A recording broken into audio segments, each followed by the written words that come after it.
Good morning, friends.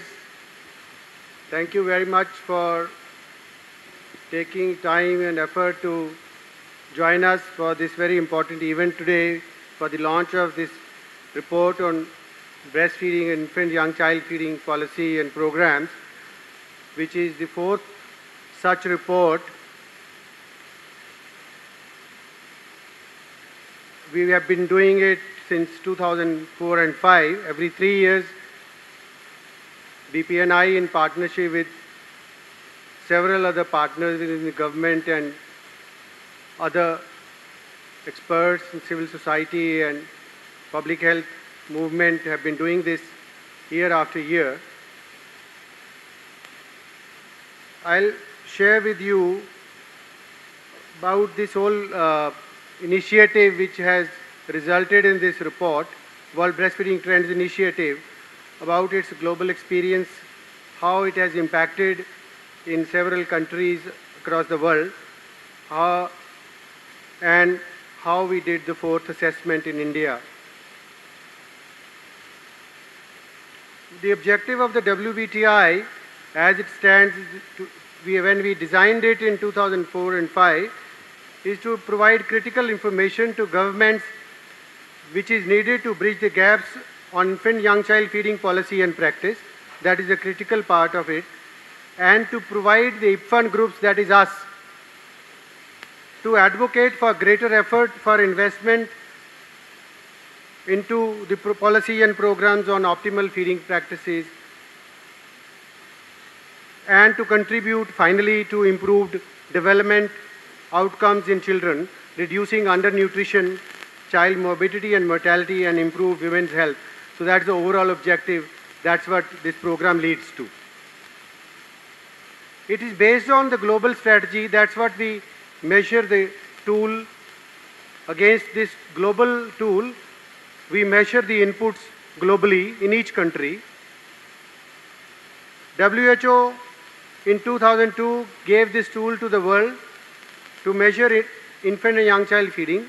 And then in 2003, they also gave a tool to assess the national policies against this.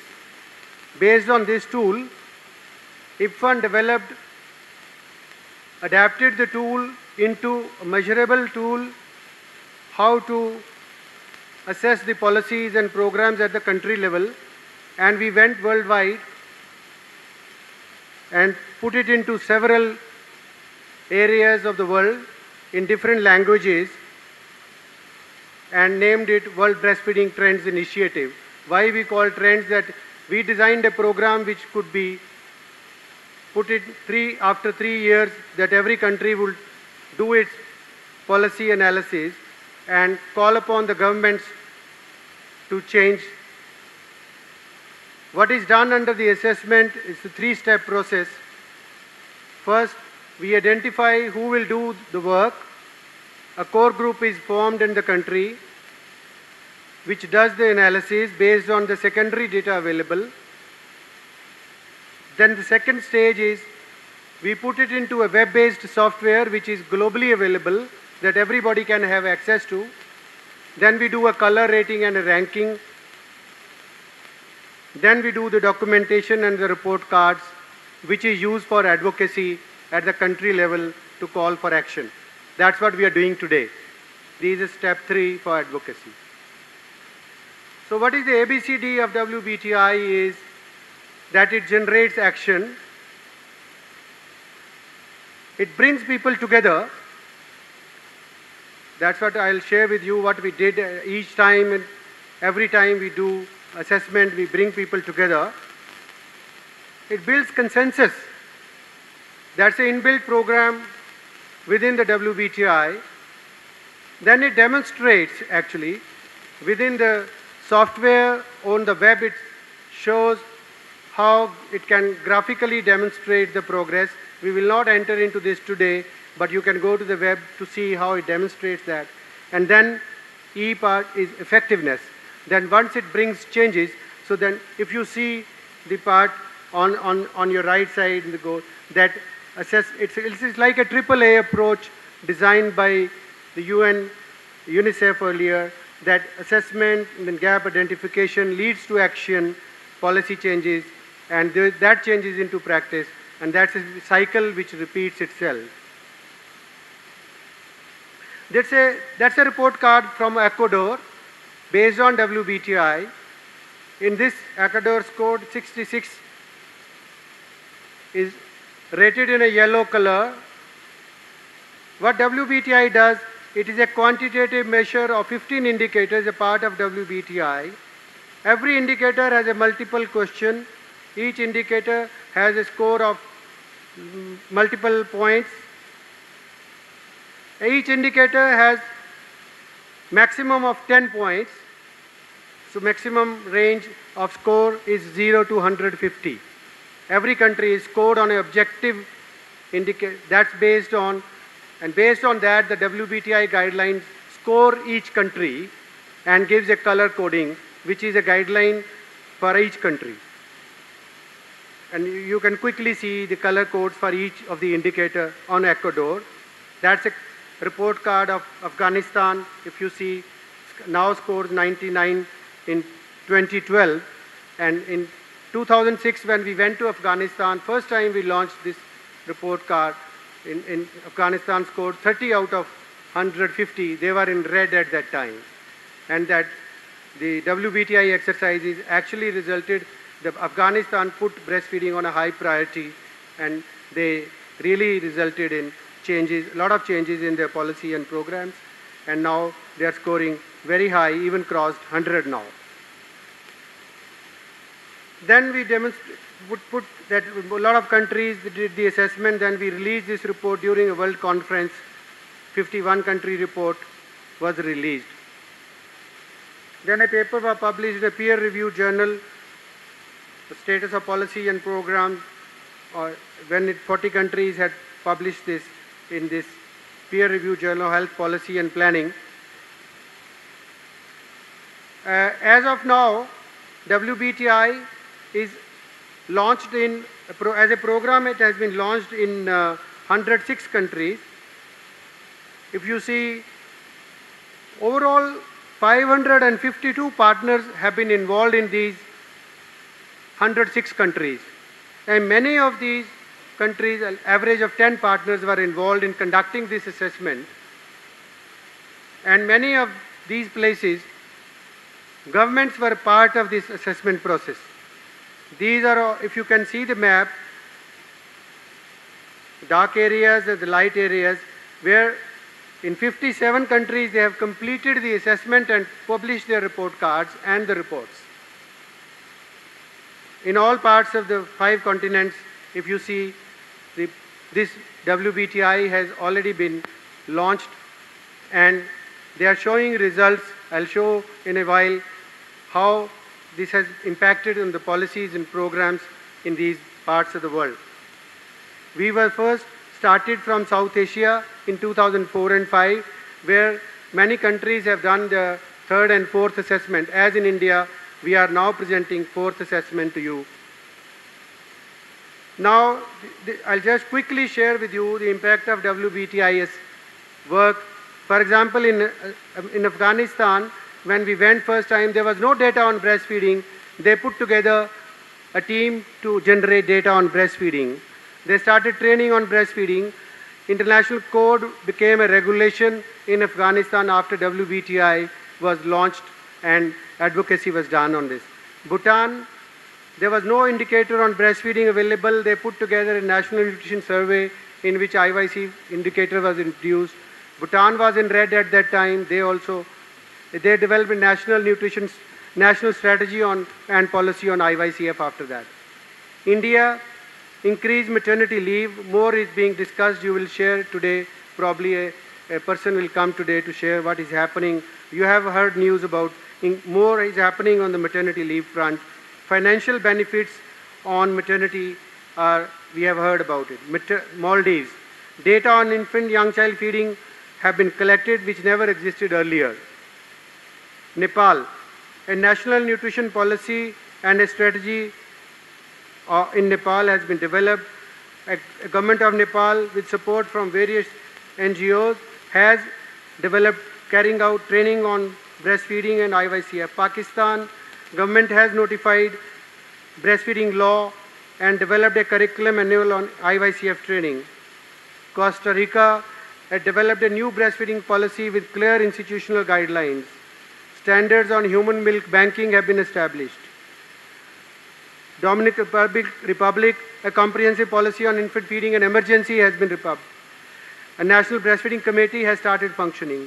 Colombia, a comprehensive strategy on early childhood care, people affected, displaced, violence, included infant feeding and emergency and disaster situation. El Salvador officially established a national breastfeeding commission. National Congress declared whole month as August as a month of breastfeeding, a law on breastfeeding submitted to the Congress using WBTI assessment as supportive document. Uruguay enacted a national breastfeeding policy as minister order in 2009. Guatemala moved National Breastfeeding Committee to develop 5-year strategic plan. Gambia validated a new nutrition policy. Uganda led the development of a national policy guideline for IYCF. Kenya, a new WHO guideline on HIV infant feeding was adapted. So these are some of the examples in countries after WBTI was launched in those countries.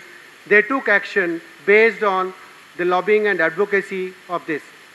Then these researchers, the Chesa Lutter, who is a regional advisor of WHO office in PAHO based in Washington, they did analysis and published this in Advances in Nutrition.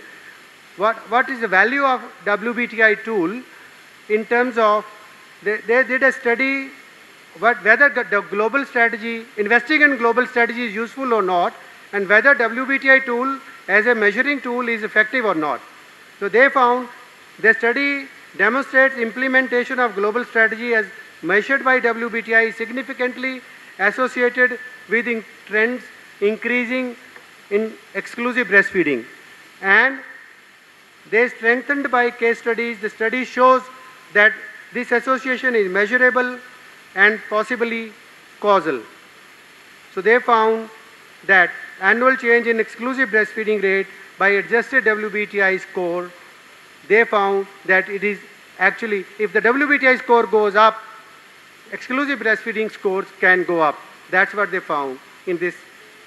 And they found the example of 2 countries, Brazil and Colombia, in which they found, in this graph you will see that in Mexico and Dominican Republic, where they found they did not take much action, the breastfeeding scores, they were not going up. In WBTI score was high. In Brazil and Colombia, breastfeeding rates started going up in these 2 countries. That was a part of the case study in their study.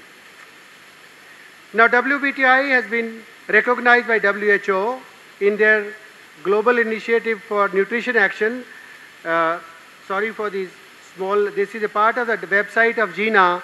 They treat WBTI as a source of information, as a data source. They are using WBTI as a data source in GINA.